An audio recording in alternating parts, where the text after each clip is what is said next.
5, 1102।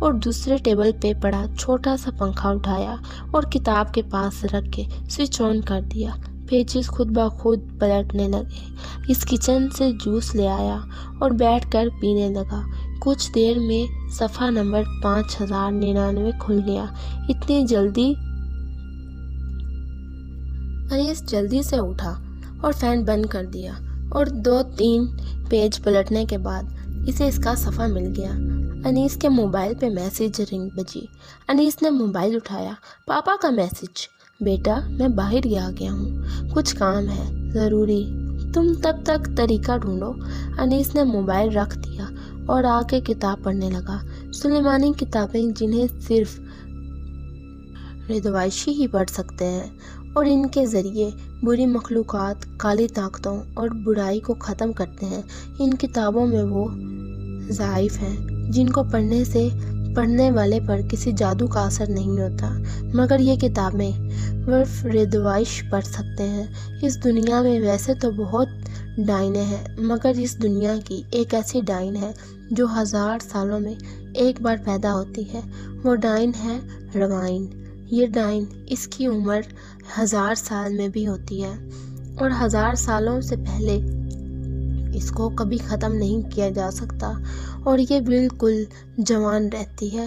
ہاں، البتہ روائن کو پتھر کا بنایا جا سکتا ہے۔ ڈائنوشی منتر پڑھ کر پانی میں ملا کر اس ڈائن پر پھینک دیا جائے تو وہ ایک لمحے کے لیے بے بس ہو جاتی ہے، اور اسی درمیان اگر اس کی چوٹی کو کاٹ دیا جائے تو اس کی ساری طاقتیں چلی جاتی ہیں، اور پھر اسے آگ لگا دیا جائے تو یہ ڈائن کچھ سالوں کے لیے پتھر کی بن جاتی ہے، مگر اس کے بعد یہ کتنی زیادہ بھیانک ہو جاتی ہے کوئی سوچ بھی نہیں سکتا۔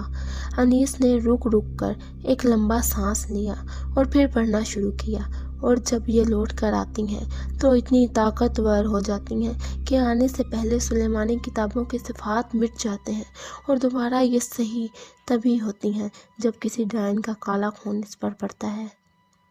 ارے یہ بچوں کی گاڑی پیچھے کہیں نظر نہیں آ رہی، کہاں رہ گئے ہیں یہ لوگ؟ رفعت نے پریشان ہوتے ہوئے کہا۔ پورا روڈ سنسان تھا اور پیچھے کوئی گاڑی نظر نہیں آ رہی تھی۔ ارے بھابھی، آپ پریشان کیوں ہوتی ہیں؟ اتنا چنتا کیوں کر رہی ہیں؟ آ جائیں گے، ہوں گے کہیں راستے میں، عروسہ نے کہا۔ عروسہ، تم میری میڈیسن ساتھ لائی ہو نا؟ ثاقب نے عروسہ سے پوچھا۔ کھڑوسا؟ آپ نے مجھے کھڑوسا بولا؟ قطار پورے ہونے جائیں پھر بتاتی ہوں آپ کو، آپ کے کان کھینچنے پڑیں گے، عروسہ نے انگلی دکھاتے ہوئے کہا۔ ارے عروسہ، دیور جی نے عروسہ ہی پر بولا، تم نے اپنے کان میں لگوانا بھول گئی؟ رفعت نے عروسہ کے کان میں انگلی مارتے ہوئے کہا۔ اوہ سوری بھابھی، میں لگانا بھول گئی، عروسہ نے کہا۔ عروسہ کے ایک کان میں تھوڑی پرابلم تھی، دیکھا میں نے، عروسہ ہی بولا۔ تم فضول میں ہی اتنا غصہ کرتی ہو، پہلے اپنا کان چیک کرا لیتی، ثاقب نے مسکراتے ہوئے طنزیہ کہا۔ آپ تو رہنے دیں، کیا پتا آپ نے میرے نہ سننے کا فائدہ اٹھایا ہو، عروسہ منہ بناتے ہوئے بولی۔ لو رفعت، آ گیا تمہارا لیان۔ انور نے گاڑی کے شیشے پیچھے کی طرف کرتے ہوئے پیچھے کی طرف آتی ہوئی گاڑی کو دیکھا۔ شکر ہے خدا کا، رفعت نے گہرا سانس لیتے ہوئے کہا۔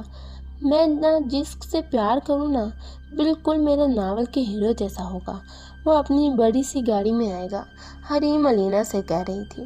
لو آ گئی، وہ اپنی گاڑی کا دروازہ کھولے گا اور بڑے ایٹیٹیوڈ سے باہر آئے گا۔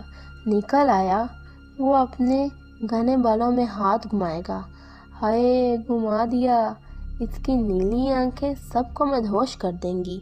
مدہوش ہی تو کر دیا ہے، وہ ڈیشنگ سٹائل سے چلے گا، بالکل۔ ارے کیا بولے جا رہی ہو؟ تو علینا، میں کیا بتا رہی ہوں تمہیں، حریم نے علینا کو جھنجھوڑتے ہوئے کہا۔ وہ دیکھ، علینا نے حریم کے پیچھے سامنے حویلی کی طرف اشارہ کرتے ہوئے۔ حریم پیچھے مڑی تو حیران رہ گئی، سامنے الیان اور اس کی فیملی حویلی کی طرف جا رہی تھی۔ میرا ہیرو آ گیا، حریم کی نظریں الیان پر ہی ٹک گئیں۔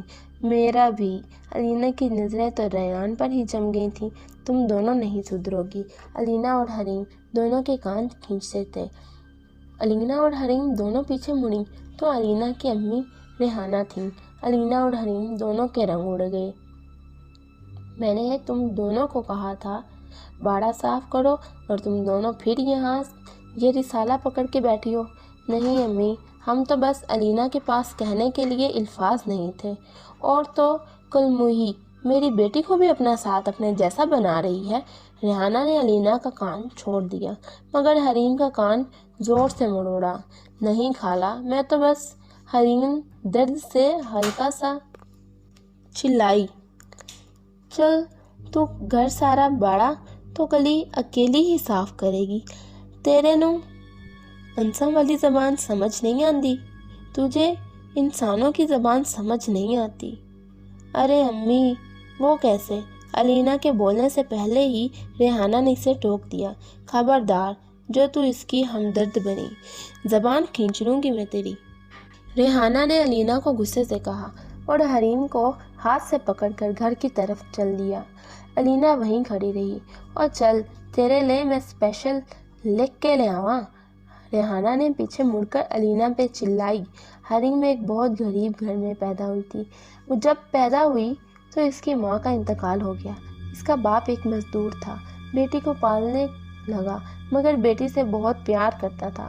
جب حریم 7 سال کی ہوئی تو باپ کا سایہ بھی سر پر نہ رہا۔ حریم کے ماں باپ کے بعد اس کی اس دنیا میں بس ایک خالہ ریحانہ ہی تھی، جس نے اپنے شوہر باسط کے کہنے پر حریم کو پاس رکھ لیا تھا مگر ہمیشہ اس کو سستی اور نفرت کرتی تھی، اسے کوستی رہتی تھی۔ ریحانہ کی اپنی بھی ایک ہی بیٹی تھی، علینا، جو حریم کو اپنی بہن مانتی تھی اور ہمیشہ حریم کا ساتھ دیتی تھی۔ حریم جانتی تھی خالہ اسے اس کی باپ کی تھوڑی سی 7 مرلہ جگہ حریم کے نام تھی، اس وجہ سے پال رہی ہیں۔ حریم کو پڑھائی کا شروع سے ہی بہت شوق تھا۔ حریم نے میٹرک کے بعد 1 سال تو اسکالرشپ پہ پڑھا مگر آگے کی تعلیم کے لیے نہ پیسے تھے اور نہ اجازت، اور اپنی زندگی کا کام کالج اور خالہ کی ڈانٹ میں گزار رہی تھی۔ اوہ واو، حویلی اندر سے بھی کافی شاندار ہے، عائشہ اندر آتی ہوئے حویلی کو اوپر سے نیچے دیکھتے ہوئے بولی۔ حویلی اندر سے کافی بڑی تھی۔ اندرونی ہال میں بہت بڑے بڑے صوفے رکھے ہوئے تھے، سامنے دونوں اور اوپر جانے کے لیے سیڑھیاں تھیں، ایک طرف بہت سی تصویریں تھیں۔ علیان چلتا ہوا تصویروں کے پاس پہنچا اور انہیں غور سے دیکھنے لگا۔ سب سے پہلے نمبر 1 بزرگ اور ایک بوڑھی عورت کی تصویر لگی ہوئی تھی جو پرانے زمانے میں بنائی جاتی تھیں۔ علیان سمجھ گیا یہ اس کے پردادا اور پردادی کی تصویر ہے۔ اس سے اگلی تصویر علیان کے دادا دادی کی تھی۔ اس سے اگلی تصویر میں نے علیان کے پاپا اور امی کی تصویر تھی، مگر اس سے اگلی تصویر دیکھ کر علیان حیران ہو گیا۔ اس تصویر میں ایک عورت ایک بچہ گود میں لیے کھڑی تھی۔ اس عورت نے کالی ساڑی پہن رکھی تھی اور مسکرا رہی تھی۔ ایک لمحے کے لیے علیان کو لگا اس نے پلکیں جھپکائیں مگر اگلے لمحے وہم سمجھ لیا، یہ عورت کچھ جانی پہچانی سی لگ رہی ہے۔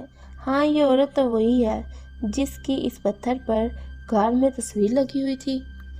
ڈائن کا خون سلیمانی کتابوں پر ڈائن کا خون ڈال دیا جائے تو وہ ٹھیک ہو سکتی ہیں۔ انیس کے منہ سے خوشی سے بے ساختہ نکلا۔ اوہ یس، ڈائن کا خون ضرور اوپر لیب میں ہوگا، میں بھی جا کر دیکھتا ہوں۔ انیس لائبریری سے نکلا اور باہر سیڑھیاں چڑھ کر اوپر لیب میں آ گیا۔ لیب کو لاک لگا ہوا تھا۔ انیس نے چابی نکالی اور لاک کھول کر اندر داخل ہوا۔ یہ سامنے جو لوہے کی الماری ہے ضرور اس میں ہوگا۔ انیس جلدی سے الماری کے پاس گیا، اسے کھولا۔ الماری کے اندر بہت سی شیشیاں پڑی تھیں جن میں مختلف چیزوں کا خون تھا اور کیمیکلز تھے۔ سب شیشیوں پر لکھا گیا تھا کہ اس میں کیا رکھا ہے۔ انیس ڈائن کے خون والی شیشی تلاش کرنے لگا۔ تھوڑی محنت کے بعد انیس کو شیشی مل گئی۔ انیس نے شیشی نکالی اور الماری بند کر دی اور جلدی سے لیب سے باہر نکلا، اگر جلدی میں لیب لاک کرنا بھول گیا، جو اس نے سب سے بڑی غلطی کر دی تھی۔ امی یہ تصویر کس کی ہے؟ علیان نے تصویر کو دیکھتے ہوئے پوچھا۔ رفت عروسہ کو کچھ سمجھا رہی تھی۔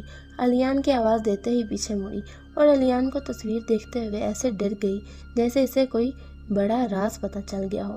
رفت اور عروسہ دونوں تیز تیز قدموں سے چلتی ہوئی الیان کی طرف آئیں۔ ارے یہ تصویر یہ یہاں کس نے لگا دی؟ ہمیں نہیں پتا یہ تصویر کس کی ہے، عروسہ جلدی جلدی بولی۔ مگر مطلب چاچی کہ آپ کو نہیں پتا کہ یہ تصویر میں نے پہلے بھی دیکھی ہے، جب ہم گاؤں آ رہے تھے راستے میں ایک گھاٹ جیسی چیز میں، الیان نے پوچھا۔ دراصل عروسہ کا مطلب ہے کہ ہم اتنے سالوں سے یہاں نہیں آئے تو کسی نے لگا دی ہوگی۔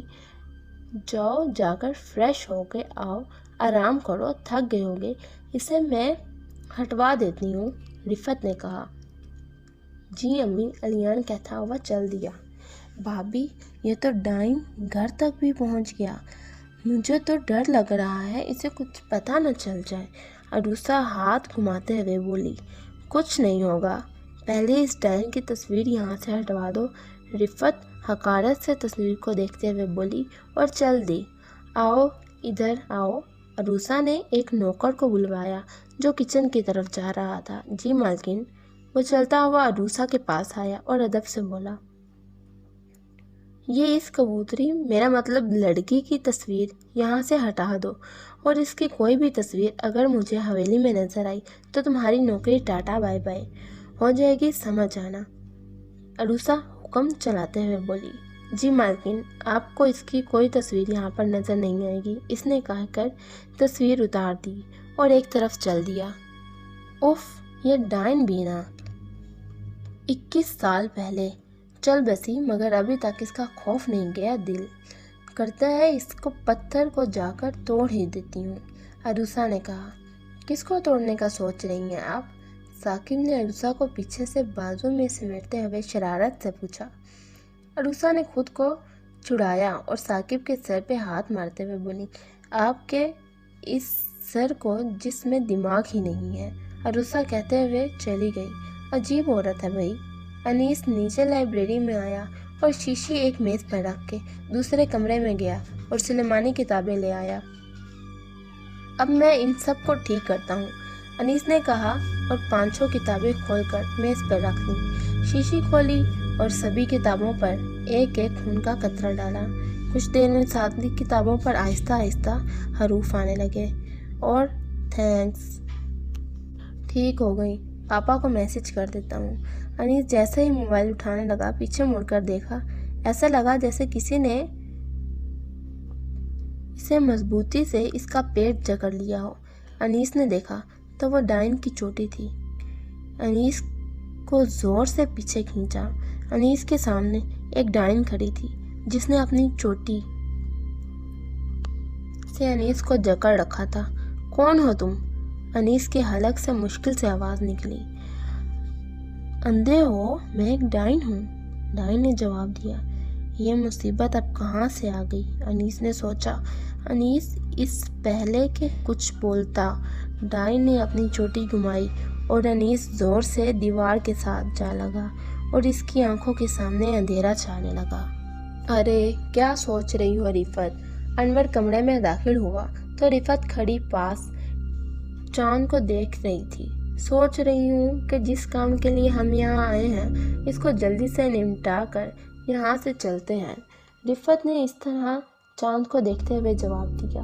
اچھا، اس بات کو 21 سال گزر گئے پھر بھی ابھی تک ڈر لگتا ہے؟ انور رفت کے ساتھ آ کے کھڑا ہو گیا۔ کیا کروں انور جی، وہ منظر تھا ہی اتنا بھیانک، آج بھی سوچتی ہوں تو آنکھوں کے سامنے آنے لگتا ہے۔ الٹے پاؤں، سفید آنکھیں، لمبی چوٹی، گنگناتا دیوار پہ چڑھنا۔ اس نے کہا تھا کہ وہ واپس آ جائے گی، پر اب وہ نہیں آ سکتی، وہ پتھر کی بن چکی ہے اور تابوت میں قید ہے۔ انور نے رفت کے کندھے پر ہاتھ رکھا۔ ہاں، مگر اس کے لیے واپس آنا بھی تو کوئی مشکل نہیں ہے نا؟ رفت کے چہرے سے پریشانی صاف نظر آ رہی تھی۔ ہاں، مگر ہم نے تو اسے ہی ختم کیا تھا نا، جو اسے واپس لا سکتا ہے۔ انور کے چہرے پر شیطانی مسکراہٹ آ گئی۔ رفت بھی ہلکا سا مسکرائی۔ رات کا 1 بج رہا تھا۔ الیان گہری نیند میں سو رہا تھا کہ اسے کسی کے گنگنانے کی آواز آئی۔ آجا آجا، الیان آنکھیں کھولتے ہوئے اور بیڈ سے نیچے اترا۔ جوتے پہنتا ہوا کمرے کا دروازہ کھول کے باہر نکلا اور ایک طرف چلنے لگا۔ سیڑھیوں کے پاس پہنچ گیا۔ الیان اپنے ہوش میں نہیں تھا۔ الیان نے ایک قدم بڑھایا اور گرنے ہی والا تھا کہ کسی نے اس کا ہاتھ تھام لیا اور زور سے پیچھے کھینچا۔ تو دوستوں، یہ تھا ایپیسوڈ نمبر 2۔ آپ کو نیکسٹ ایپیسوڈ دیکھنے کے لیے ڈسکرپشن میں لنک دے دیا گیا ہے، آپ وہاں سے دیکھ سکتے ہیں۔ Thank you.